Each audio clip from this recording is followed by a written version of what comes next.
Les 35 déplacés victimes des récents massacres commis par l'armée rwandaise reposent à jamais au cimetière génocoste de Kibati en territoire du Nyiragongo.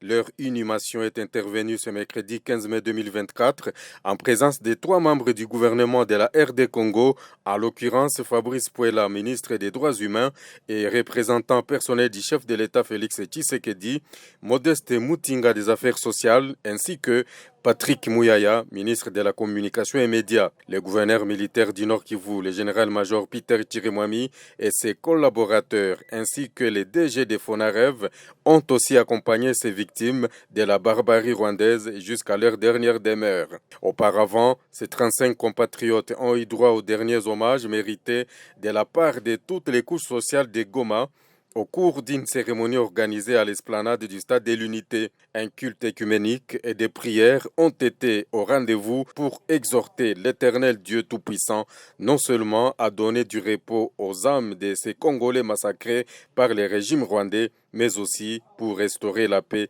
dans notre pays. Selon le ministre des Droits humains, Fabrice Puela, le mémorial du nouveau cimetière de Génocoste permettra aux Congolais de se souvenir de toutes les victimes des massacres perpétrés par les régimes rwandais. C'est avec un sentiment de tristesse